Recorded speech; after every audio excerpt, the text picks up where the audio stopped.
Tout sur elle. Tout sur elle. Tout sur elle. Tout sur elle. Tout sur elle. Tout sur elle. Tout sur elle. Bienvenue dans Tout sur elle, un podcast sur la santé physique, mentale et sociale des femmes, pour les femmes et celles et ceux qui les entourent. Un podcast d'Anna Roy. Salut Anna. Salut Nina. Anna, tu es une merveilleuse sage-femme, chroniqueuse au maternel et l'autrice de plein d'ouvrages sur la santé des femmes. Aujourd'hui, on a eu envie de parler de moyens alternatifs à la péridurale. Il y a quelques années, on vous avait proposé un podcast sur la péridurale. Ça date peut-être un peu. Avant d'en arriver aux moyens alternatifs à la péridurale, j'aimerais bien que tu rappelles ce qu'est la péridurale. La péridurale, c'est un outil qu'on a à notre disposition en France en 2025, qui est un merveilleux outil qui permet de supprimer la douleur sans supprimer les sensations au moment de l'accouchement. Donc la douleur, bien sûr, des contractions et du passage de l'enfant. Donc c'est une piqûre, une anesthésie localisée. Exactement, c'est une anesthésie dite loco-régionale, c'est-à-dire vraiment qui va agir que sur une partie du corps et pas sur tout le corps entier, comme on dirait une anesthésie générale. Et ça change rien pour les sensations, la péridurale ? Bien sûr, ça atténue les sensations, mais ça les fait pas disparaître. Donc non, c'est quand même un merveilleux outil. C'est plus la péridurale d'il y a 30 ans, qui était vraiment plombante, etc., où on ne sentait plus rien. Là, c'est pas le cas aujourd'hui. Il y a des risques à la péridurale ? Non, des risques. S'il y avait de gros risques, évidemment qu'on n'irait pas poser des centaines de milliers de péridurales en France. Il peut y avoir des complications, mais celles-ci sont extrêmement rares. Et de toute façon, je laisse aux anesthésistes le soin de vous en parler. Pourquoi, dans ce cas-là, il y a des femmes qui ne souhaitent pas avoir de péridurale ? Dans plein d'autres pays, et moi j'ai rencontré des homologues anglaises et des Pays-Bas qui m'ont vraiment ouvert les yeux en me disant, mais elles m'ont renversé la question, mais pourquoi avoir une péridurale ? Pourquoi ? En fait, on peut poser la question pourquoi ne pas en avoir, pourquoi en avoir une.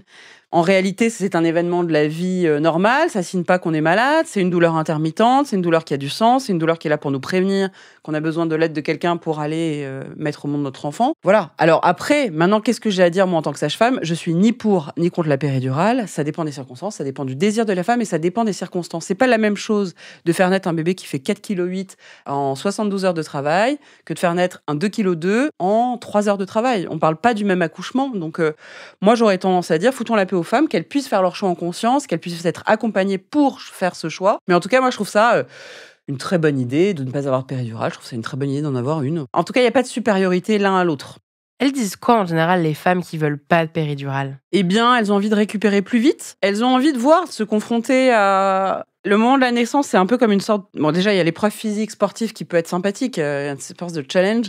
Il y a aussi cette espèce de truc de crête. On flirte entre la vie et la mort. On accède à un état presque métaphysique, j'exagère presque un peu, mais pas tant. D'aller au bout de soi-même, de dédoublement, parce que quand même, on se dédouble pas tous les jours, donc d'être en conscience pour se dédoubler. Et puis pourquoi, en fait, prendre une péridurale ? Mais en général, quand tu discutes projet de naissance avec une femme, qu'est-ce qu'elle te dit ? Elle te dit Anna, j'ai envie de sentir mon bébé. Enfin, moi, je sais que c'est des choses que j'ai entendues. Donc... Oui, j'ai envie de sentir mon bébé, j'ai envie de récupérer plus vite. Parce que la péridurale reste une anesthésie dont on va avoir besoin d'avoir des soins post-anesthésie. Alors, c'est pas ça, c'est que par exemple, juste après l'accouchement, on se relève pas comme une femme qui a accouché sans péridurale, jlong. Elle est presque normale. À l'inverse, une femme qui a une péridurale, quand même, elle va être un peu plus ouf. Et il va lui falloir peut-être plusieurs heures avant de pouvoir se relever, prendre une douche, être vraiment totalement autonome. Mais encore que... Ça dépend. Oui, voilà, c'est ça. Ça dépend vraiment. C'est vraiment ce que vous avez envie. Et puis de toute façon aussi, moi ce que je conseille aux gens, c'est qu'on peut avoir des envies, puis on a le droit de se tromper. On peut ne avoir pas du tout envie d'une péridurale, et puis finalement en prendre une, et à l'inverse, vouloir mordicus une péridurale, et puis finalement, non, je suis bien, là je suis dans l'eau, je suis dans mon bain chaud, j'ai pas du tout envie d'aller sortir pour avoir une péridurale. Pourquoi on en fait toute une histoire de péridurale, pas péridurale ? Enfin, toute une histoire dans le monde, on va dire, de la maternité, mais c'est quand même un sujet qu'agite. Nous, on le traite comme ça. Enfin, on le traite comme ça. Volontairement, on parle de moyens alternatifs, mais c'est quand même un sujet qui déchaîne comme l'allaitement, on va dire. Il y a des équipes. C'est hallucinant. C'est hallucinant comme ça peut susciter des réactions et même agressives à l'égard des femmes qui font tel ou tel choix. Moi, je trouve ça hallucinant. Effectivement, l'allaitement, mais c'est pas le seul. Il y a le portage des bébés, il y a plein de sujets. Mais il faut se dire qu'en France, on a une polarisation des débats pour tous les sujets qui, en fait, nos sujets dans la maternité reflètent ce qui se passe ailleurs. Et donc, en fait, c'est plus possible de parler des choses tranquillement sans être partisan. Moi, je suis pas partisan. Et la médecine, c'est vraiment ça. Il y a une femme, il y a un parcours et de pouvoir l'accompagner vraiment au plus près de son choix. Et personne n'a à dire, à redire, c'est mieux, c'est moins bien d'être avec une péridurale, sans péridurale. Mais qu'est-ce que c'est, ça ? C'est d'un ridicule achevé. Pour moi, c'est vraiment le symbole de les femmes qui disent on n'a pas envie de péridurale. En fait, on va les taxer de bobos. Ah oui, de woko, décroissants, végano, je ne sais trop quoi. de religieux extrémistes. Elles s'en prennent plein la tête. Mais d'ailleurs, ce qui est vrai, c'est qu'à l'inverse, il y a aussi des partisanes de l'accouchement sans péridurale qui vont regarder les femmes qui prennent une péridurale. Ah bah d'accord, elle est passée à côté de la naissance, elle sait pas ce que c'est qu'accoucher. Wow, wow, wow, wow, wow, wow. Chacun fait ce qu'il veut, non d'un chien, quoi. Mais après, je suis pas naïve, c'est-à-dire que moi, ce que j'aime pas en France, pour le coup, c'est qu'il y a plein de femmes qui voudraient accoucher sans péridurale parce que ça correspond vraiment à leur désir, et on met pas les moyens suffisants de l'accompagnement. Et ça me plaît pas, par contre. Ça, c'est autre chose, mais ça me plaît pas. Et on est d'accord qu'en général, un accouchement sans péridurale, et tu peux me dire si je me trompe, on appelle ça un accouchement physiologique. Pourquoi on parle d'accouchement physiologique Je sais pas. Ou d'accouchement physio? Oh, je sais pas. Ok. Parce que la médecine n'intervient pas, mais de toute façon, je trouve ça toujours un peu débile, cette histoire-là, parce que, en fait, quand une femme accouche même en salle nature ou même en maison de naissance, en fait, elle s'entoure d'une sage-femme qui a fait 6 années d'études universitaires. Donc, de toute façon, l'accouchement naturel chez les humains n'existe pas vraiment. Il est à des degrés plus ou moins naturels. Mais un accouchement naturel, entre guillemets, ce serait d'accoucher seul. Dans une grange. Non, mais oui, Sur voilà, la paille. comme on veut. On appelle ça l'accouchement non assisté. Ça, c'est un accouchement naturel. On voit ce que la nature a à offrir. Mais même un accouchement en maison de naissance avec une sage-femme, je vous dis, qui a fait 6 années d'études universitaires, qui a toutes ses connaissances, son bagage, etc., on n'est plus dans l'accouchement naturel. On est dans un accouchement profondément humain, accompagné de l'humanité. Ça dit peut-être aussi de la défiance envers la médecine et de la manière dont on a considéré la santé des femmes, non? Mais oui, mais d'ailleurs, on est allé trop loin. Il y a eu une hypermédicalisation de la naissance. On a pris trop contrôle du corps des femmes. Ça, c'est absolument vrai. Et donc, que les femmes veuillent se réapproprier leur corps et leur choix, mais ça, je trouve ça vraiment très bien. Et d'ailleurs, moi, je suis la première à militer pour qu'il y ait une sage-femme par femme, pour que les femmes puissent accoucher sans péridurale, par exemple, parce qu'on sait qu'un des moyens les plus efficaces, par exemple, ça c'est la science qui le dit, c'est pas moi, un des moyens les plus efficaces pour atténuer, soulager, supporter cette douleur des contractions, c'est d'avoir la présence continue d'une sage-femme à ses côtés. Ça peut paraître fou, mais c'est vrai. Et donc, ça, par exemple, la France ne l'offre pas. Et justement, tu as l'impression que les sages-femmes, les médecins, ils en pensent quoi globalement du fait qu'il y ait peut-être de plus en plus de femmes qui choisissent de ne pas prendre de péridurale? Pour ce qui est des sages-femmes, moi je pense qu'elles sont ouvertes à ça et au contraire, elles demandent à accompagner ça. Le problème, c'est que quand vous avez 3 ou 4 femmes en travail en même temps, 3 ou 4 femmes sans péridurale, c'est pas possible. Donc évidemment, elles disent oui, c'est super, il faut absolument, mais en même temps, c'est pas possible d'accompagner les femmes correctement. Donc elles sont prises un peu en étau entre une administration hospitalière qui étreint les gens et des femmes qui veulent un autre accompagnement. Donc pour des femmes qui ne voudraient pas de péridurale, il faut presque davantage aller vers un accouchement à la maison. Non, j'irai pas jusque-là. En tout cas, ce qui est sûr, c'est que au moins il faut former plus le coparent.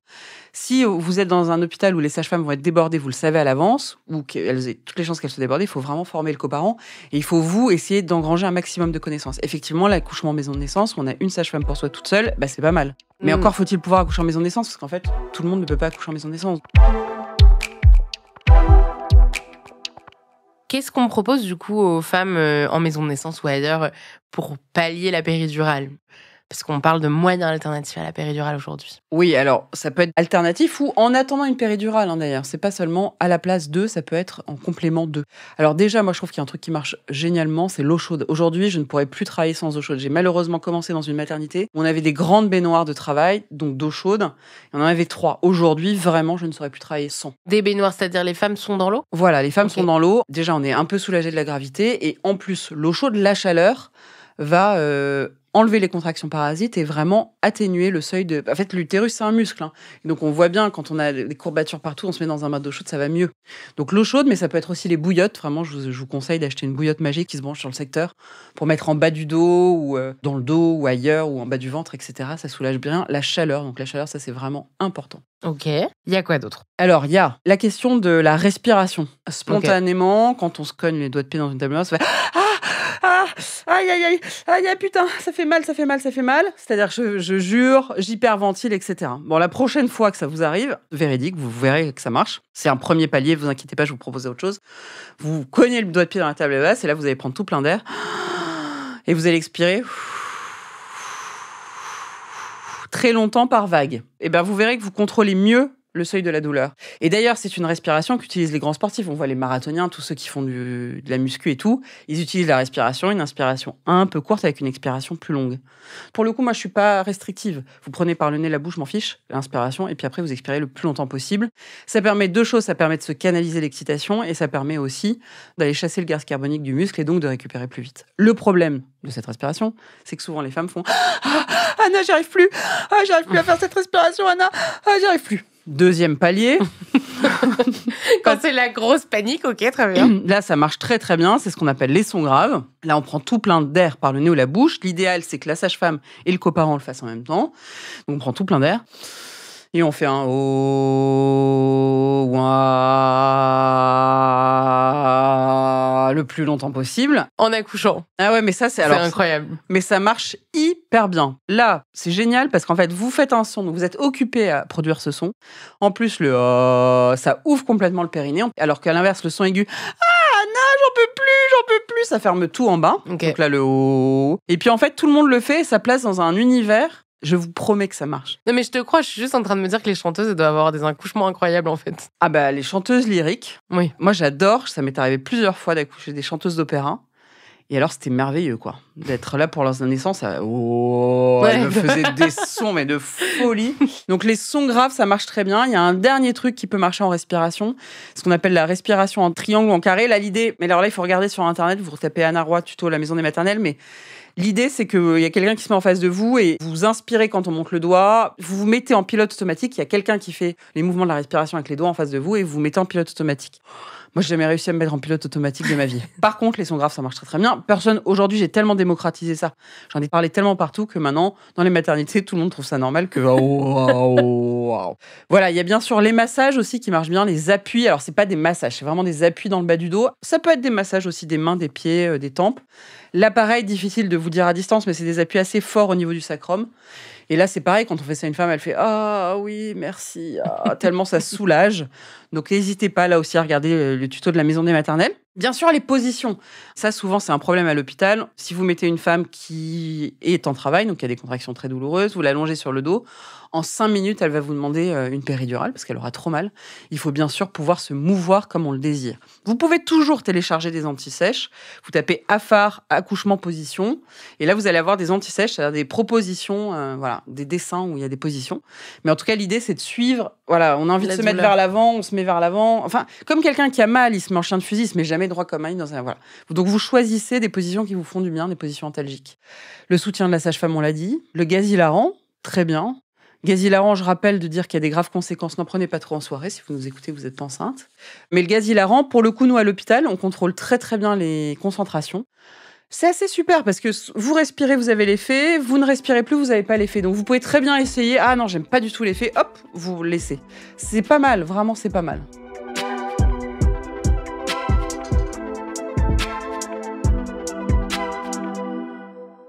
Est-ce que, comme certaines opérations, il peut y avoir de l'hypnose en jeu ou pas ? Ah, l'hypnose, c'est génial. Alors, l'hypnose, c'est tellement génial que, par exemple, comme des pays au Royaume-Uni, ils l'utilisent vraiment.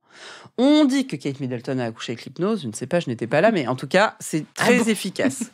Très efficace parce que, vous le savez, hein, on fait des opérations très lourdes avec l'hypnose. Le problème de l'hypnose, c'est qu'il faut s'être formé avant. Ça nécessite une préparation. Pour la femme qui accouche, une préparation pour l'hypnose ? Oui, il faut vraiment se préparer pendant la grossesse pour savoir quoi faire le jour de l'accouchement parce que, bien entendu, les sages-femmes n'ont pas toujours le temps et en plus, les sages-femmes ne sont pas toujours formées à l'hypnose. Ça peut être super. Et puis après, il y a des moyens aussi psychologiques.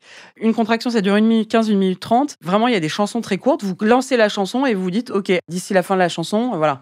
Ou alors, vous mettez un timer, un minuteur à 1 minute 15. C'est comme quand on fait la planche ou je sais pas quel exercice de sport. OK, plus que 40 secondes, plus que 30 secondes. Il y a aussi des gens qui disent, oui, il faut prendre un peigne avec la main. Alors là, j'y crois pas du tout, moi. Vous enserrez le peigne pour vous faire mal ailleurs. C'est un peu l'idée. Je te file une gifle quand on te remet l'épaule. Bon. Qui a dit je te file une gifle quand on te Non, mais vous voyez, mais c'est dans les bronzés ou je sais pas où. Tu vois, il y a cette idée de... Je connaissais pas. Où, de toute façon, il faut frapper ailleurs pour quand on a une autre douleur à résoudre. Moi, j'ai jamais pensé que c'était tellement une bonne idée. Puis surtout que voilà. Après, chacun fait bien ce qu'il a envie. Hein.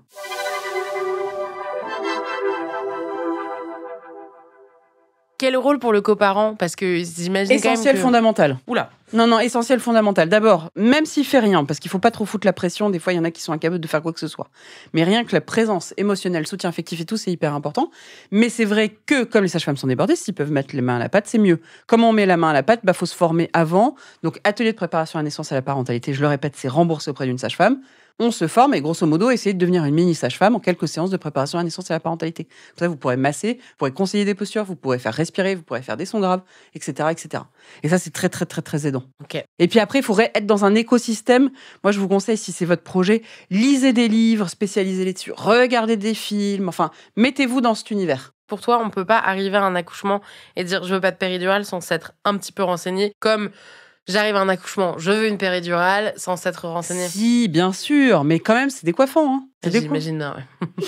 J'imagine pas. Mais et puis surtout que, en fait, si vous arriviez dans une maternité où j'étais sûre de l'accompagnement, que vous auriez une sage-femme par femme qui n'a que ça à faire de s'occuper de vous, alors je vous dirais allez-y en string. Mais là, vous risquez d'être quand même très seul. Donc non, il vaut mieux se préparer. Si le projet de naissance d'une personne, c'est pas de péridurale, mais bon, merde. En fait, elle change d'avis. On peut changer d'avis jusqu'à quand ? Jusqu'à ce que le bébé soit là dans les 45 minutes. Donc, on peut changer d'avis jusqu'au bout. Attention, il faut quand même se mettre une case, même quand on va accoucher sans péridurale, il faut se mettre une case mentale péridurale. Okay. Parce qu'on peut avoir une péridurale dite d'indication médicale. Je sais pas, on se met à saigner, on doit aller au bloc opératoire. On peut avoir une péridurale, même si on n'en voulait pas. Mais jusqu'à 45 minutes avant l'accouchement. Mais jusqu'à 45 minutes avant l'accouchement, ça, vous avez le droit de changer d'avis, il n'y a aucun souci. Mais comment on fait pour savoir que c'est 45 minutes avant l'accouchement ? On demande à la sage-femme. Ouais, ok. Non, mais souvent, il n'y a pas de problème. Ok. C'est rare qu'on lui dise, c'est trop tard, en fait. Si, ça arrive. Si, ça arrive, ouais. Ok. Ah oui, c'est-à-dire qu'attention, quand on veut une péridurale, pensez bien qu'il faut que vous nous appeliez. Après, on appelle l'anesthésiste. Après, il revient, il regarde le dossier, il pose la péridurale et il faut que les drogues soient efficaces. Et il faut que l'anesthésiste soit disponible au départ, qu'il soit pas au bloc sur une césarienne de je sais pas quoi. Donc, ça veut dire que tout ça mis bout à bout, c'est quand même 1 heure. Donc, évidemment, si vous changez d'avis, n'attendez pas le dernier moment pour dire « Oh, je voudrais une péridurale ». Prévoyez quand même un peu en amont. Merci Anna, et puis on vous encourage à aller écouter l'épisode qu'on avait fait sur la péridurale pour compléter. À bientôt. Tout sur elle est un podcast d'Anna Roy, présenté par Nina Pareja, produit et réalisé par Slate Podcast. À la direction éditoriale, Christophe Caron, à la production éditoriale, Nina Pareja, à la réalisation et au montage, Johanna Lalonde. La musique est signée Johanna Lalonde et Victor Benamou.